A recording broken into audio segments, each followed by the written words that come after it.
just a view of the wall from the, we're now at the roof of one of the refugee camps. People in the refugee camps have been there for several generations, actually. And I'll just say something about the law of return.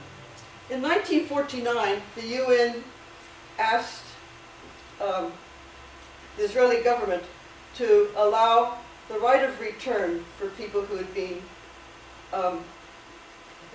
evicted, even if they ran away, which they didn't, but that's the rumor they like to say. They still, by international law, have the right to return. Israel ignored that. And in 1950, they passed the law of return, really saying that people can return to Israel who've never lived there, but people who have lived there can't. And in fact, we've been told that we have the right to return because of Martin's mother's family connections in Przemysl, Poland, with a prominent Jewish family there. But, you know, we have the right to go live there, but people who can say, this is the village I come from, don't. Anyway, here is the wall outside the refugee camp. They've taken off any public space, and there's some settlement there. I thought it was Gilo, but you don't think so? I'm not sure. Okay. Anyway, it's, you know, they're internal walls and checkpoints and all sorts of blockades, just zigzagging around ceiling land. Everywhere you see where Palestinians live, it's very crowded. And this again is outside Aida camp.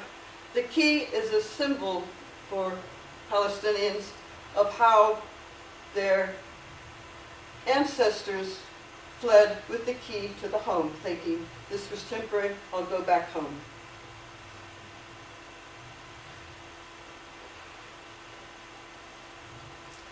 And we visited some schools. Oh, I thought I moved these. No, never mind. It's okay, just my computer skills. that was the end of the trip to Bethlehem University. And now we're just visited a few East Jerusalem schools. It's fun to take the pictures of the children because they just love it. But we found out that the municipal government isn't providing enough school space. There's some 1,500 classrooms missing, and through the state system. So children either go to expensive private school, or in this case, they're sort of private schools run by a group called Future Schools. They provided very inexpensive schooling for very poor children, but even still, there are about 9,000 East Jerusalem Palestinian children who aren't going to school. Here they've tried to make do with letting a house be used as a school. So they're just doing their best, but it's not very adequate. That is the playground. Imagine the space in the New Zealand playground. This is just some of the classes up. And, well, again, I think the kids are kind of cute. Very, very poignant visiting those children, wondering what's going to happen to them. Yeah, one thing that worried me about going there is I always felt, well, I can walk away, and they can't. This is a high school, Future School for girls. There's a big dropout rate because of extreme poverty, which leads to divorce and family problems. The dropout rate of boys especially is very high. Now, I think this is important. We took this inside the refugee camp because this is a prominent Palestinian poet. Now, we're talking about the West Bank.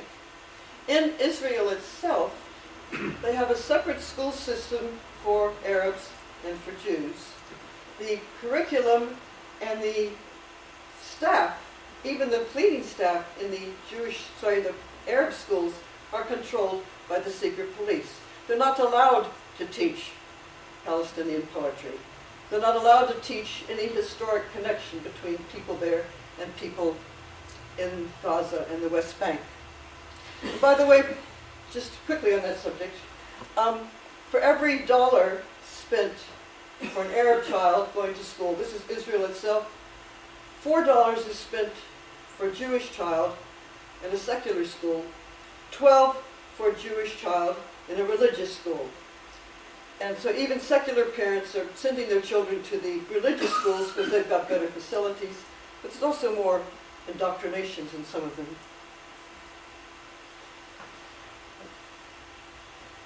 We went to hear a talk by an Irish lawyer, Lee Brady, about the Defense of Children, from the Defense of Children International.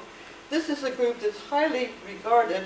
It's rather like Amnesty International. They don't say anything unless they can actually document it. And they're just telling about how hundreds of children are arrested in the West Bank, often in the middle of the night. About 700 are prosecuted every year.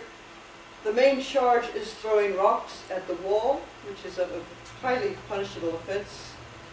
And they're just breaking all the international rules of justice.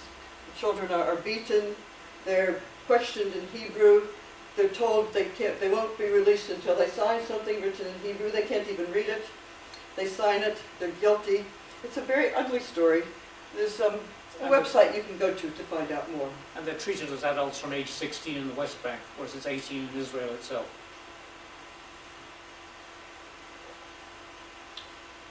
We wanted to talk about Hebron because it has a New Zealand connection as well. This is the souk, the open-air market in Hebron. There's also stalls selling fruit, and we went to a restaurant.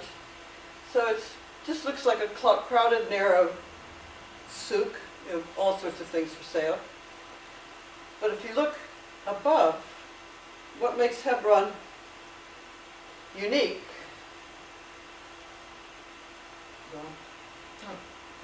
Sorry, Ray. In Hebron, settlers have moved in the upper floor apartments over the market. And they throw all sorts of rubbish down. So the stall keepers, to protect themselves, has put netting up. But they even drop excrement and urine. They're very rough. They've got a bad reputation all over Israel. We told an Israeli woman, we're going to Hebron, and she said, well, that's hell. So they're very violent settlers. What particularly annoys me is that they're from Brooklyn. They're from America. I find that extremely upsetting. We should have had a different order. Anyway, we'll show you the mosque. Hebron has very important in all the three religions, really, because it's where Abraham is buried. It's the third holiest mosque. Third holiest in Muslim religion. It's also... No, we've already had the third from okay. Jerusalem, so it must be the fourth. Okay, it's not, I don't know what it is. Anyway, we'll get to the mosque.